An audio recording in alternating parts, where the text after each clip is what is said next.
Quantas vezes você estava com um problema na cabeça e quando você foi conversar com outro dev, explicar o problema, você teve clareza e viu a solução? Você está convencido que 2025 é a linguagem do Golang, você entendeu que Golang não é para codar fofo e você aprendeu o básico comigo no curso de Golang que acabou na última sexta-feira. Se você está vendo isso muito tempo depois, dá uma olhadinha nos links na descrição desse vídeo. E agora, como que a gente encerra esse ciclo? O que eu posso te falar para você seguir os seus estudos aí do outro lado? Bom, eu vou usar a pergunta de um camarada no Threads para te mostrar o que você vai fazer daqui para frente. A pergunta é a seguinte: devs de plantão, preciso de ajuda. Eu me considero bom entendendo a lógica de um programa, identificando o problema e imaginando a solução. Mas para implementar, eu travo e acabo tendo de pesquisar na internet ou usar IA para me ajudar. Como melhoro isso? Preciso desenvolver meu lado técnico. Então, essa pergunta dele não tem a ver com Golang, mas essa situação em que, cara, eu tô entendendo o que tá acontecendo, eu entendo a lógica, eu entendo,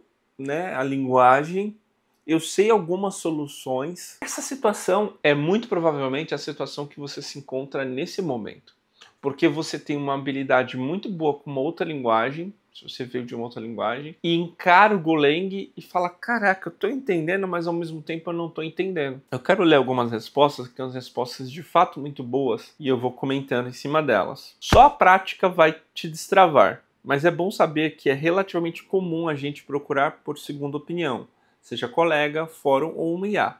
Isso ajuda a amadurecer o nosso código. Tem um ponto real aqui que vai permear toda essa resposta, que é prática. Você precisa praticar. Uma coisa muito importante aqui é o seguinte: segundas opiniões. Às vezes não precisa nem ser a segunda opinião de outra pessoa, pode ser a sua segunda opinião. Quantas vezes eu escrevi um código e aí passa-se algumas horas ou às vezes até dias e eu volto para aquele código e falo, velho, mas se eu fizesse isso dessa outra maneira? Você tem que entender que normalmente a sua primeira solução, a sua primeira proposta, ela tem o que a gente chama de short sight. O que é short sight? Ela tem uma visão muito curta.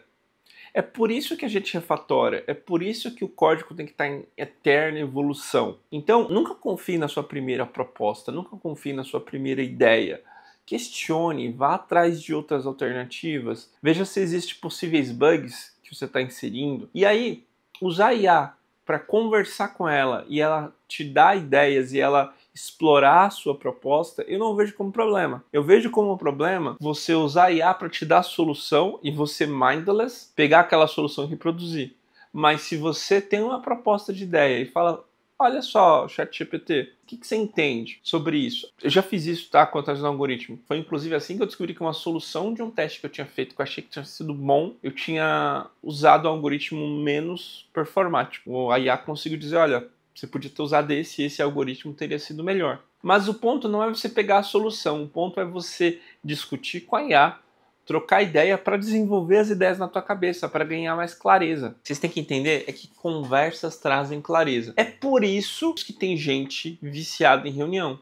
Tem muitos CEO, CTO que são viciados em reunião. Por quê? Porque eles não conseguem ter uma conversa sozinhos, eles e eles, ou eles e uma IA, ou eles e um papel, e eles vão buscar conversas com outras pessoas, porque conversas trazem clareza. Quantas vezes você estava com um problema na cabeça e quando você foi conversar com outro dev, explicar o problema, você teve clareza e viu a solução?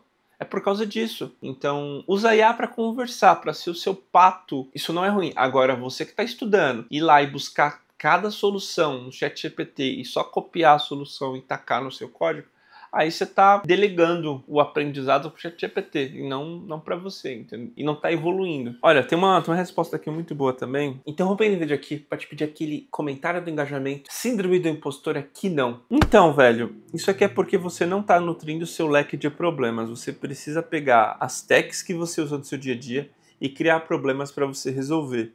Isso vai aumentar sua memória muscular e fazer você puxar soluções quando vai codar. Ele citou 2 pontos aqui. A ideia do leque de problemas, que é uma ideia que eu tenho trazido em alguns vídeos, em que os problemas meio que são sempre parecidos, são na mesma linha, tem detalhes diferentes, mas são sempre eles. Você precisa sempre autorizar alguém, autenticar alguém, você precisa criar recursos, deletar recursos, você precisa comunicar com outros serviços. E como é que faz tudo isso? Você precisa, então, fazer essas coisas que são meio que padrões, são meio comuns na indústria, e fazer muitas vezes, que é a ideia da memória muscular. E aqui eu quero compartilhar um ponto que eu acho que eu já falei em algum vídeo, eu não vou ter certeza, na situação que eu me encontrava com o Golang. Eu conheço e trabalho com o Golang há 5 anos, mas no mesmo tempo que eu comecei a trabalhar com Golang, eu saí do apenas codar e fui para a parte de gestão, arquitetura, estratégia. Então, enquanto eu continuei desenvolvendo a minha habilidade técnica, o meu leque de soluções, igual o nosso amigo está falando, fiz várias coisas. Fiz desde sistema distribuído até serverless, enfim,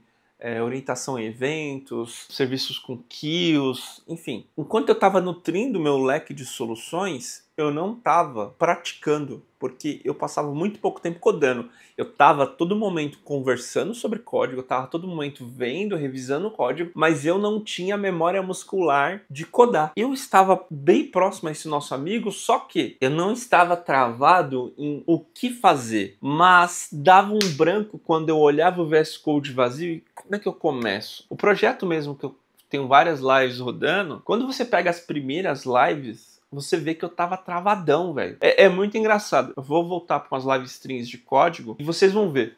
Cara, é outro programador hoje em dia. Eu tô muito mais rápido, as minhas mãos estão muito próximas ao mesmo pensamento. Na minha cabeça eu tenho vários recursos rápidos para solucionar alguns problemas. Então assim, por quê? Porque tem 3 meses... Colocar 4 com as live stream, que eu também codei bastante com a live stream, mas tem 4 a 5 meses que eu tô só codando. Parei com um monte de coisas que não era código e agora eu tô codando, cara. Eu tô codando pelo menos 6 a 8 horas por dia. Eu tenho feito até um pouco de hora extra, tem dias que eu codo 10 horas, sabe? Então assim, memória muscular é importante. E isso vai acontecer várias vezes ao longo da sua carreira. No meu caso foi porque eu fui para gestão, mas pode acontecer porque você está mudando de linguagem, como muitos de vocês estão. Então nesse momento vocês estão como essa pessoa, vocês estão olhando e falam, cara, e aí, como é que eu começo? Qual que é a minha contribuição? Fora o que eu já falei, né? Primeiro que para você aumentar o seu leque de soluções, igual o nosso amigo falou, eu sempre recomendo você ter um projeto que você se importa ou que você se importa com alguém que se importa com esse projeto. Outra coisa que vocês podem fazer é pegar o projeto de algum amigo de vocês que está precisando de um desenvolvedor e resolver esse problema. Só que é importante que esse seja um problema de alguém, porque se você só pegar e clonar ferramenta XPTO que ninguém se importa, você não vai estar gerando valor. E gerar valor é parte da narrativa que você precisa para conseguir provar que você tem experiência. Não é só eu sei. Tá, mas o que você fez? Ah, eu clonei XPTO. Tá, mas e aí, quem se importa? Ah, não, eu fiz esse sistema, tal e tal pessoa estava precisando e eu precisei solucionar esse problema para chegar lá. Tinha isso, tinha aquilo. Percebe? Um outro exemplo muito bom é o do Igor. Então, o Igor, ele estava batalhando, só que ele não estava conseguindo nem entrevista e nem se destacar nas entrevistas. Só que o Igor, ele tinha feito uma coisa, cara, fantástica. O Igor, ele gostava de LoL, ainda gosta de LoL, e tem um esquema de metagame no LoL, de escolher runa e tal. Eu não sei, eu não jogo LoL, nunca me permiti essas drogas pesadas. Existia um programa no Windows que automatizava a escolha de runas baseada nas melhores runas do metagame atual. Então, basicamente, ao invés de você escolher manualmente, na hora que abrir a tela do jogo, quem escolhia era o programa para você, para otimizar tudo e deixar tudo mais fácil. Só que isso existia para o Windows, e ele estava no Linux, e ele queria esse programa para o Linux. Só que não tinha. O rapaz foi lá e fez. E é muito doido, porque ele simplesmente não fez um programinha que precisava para rodar o LoL. Porque para ele fazer isso, ele precisou entender de Linux, servidores Linux, que ele precisou subir um servidor, ele precisou entender de REST API, ele precisou fazer engenharia reversa em como o LoL funcionava, ele precisou entender, se eu não me engano, de WebSockets também. Enfim, por ter esse problema que ele se importava, ele teve de cavocar e explorar vários, mas vários problemas, entende? É por isso, você precisa de algo que você se importa, para daí você usar isso como desculpa para você construir coisas que solucionem esse problema que você se importa. Então tá, você fez o curso, eu tô falando para você pegar um projetinho que você se importa e construir coisas. E o que você pode construir? Com o que eu te mostrei, você vai poder construir APIs certo? Você vai poder ir atrás de entender como deployar essas APIs no cloud, você vai poder ir atrás de como escalar esse serviço.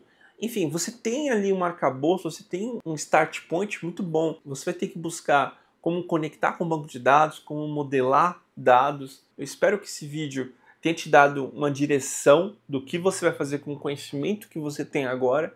Você precisa botar ele em prática. Essa é a lição. O nosso amigo Ramalho está com esse problema, não sei em qual linguagem, mas ele está com esse problema, ele precisa botar em prática. Ele precisa criar aquela memória muscular e precisa ganhar também confiança e aumentar o leque de capacidade. Então é isso que eu espero que você faça. Se prepara, começa a desenvolver seu projeto. Ah, mas eu não sei fazer X, não sei o quê. Você vai aprender ao longo do caminho, seja com a minha ajuda ou com outros vídeos no YouTube, outros YouTubers. O ponto é, começa a produzir algo que você se importa e vamos aprender. Porque, cara, se tem uma coisa que ninguém tira de vocês é o aprendizado. Estamos aí junto para aprender, para evoluir. E é isso que nos move. Muito obrigado se você chegou até aqui. Se você gostou desse vídeo e não viu o curso de Golang básico, dá uma olhadinha aqui. E se você quer saber mais sobre essa coisa de problemas comuns, dá uma olhadinha aqui nesse vídeo.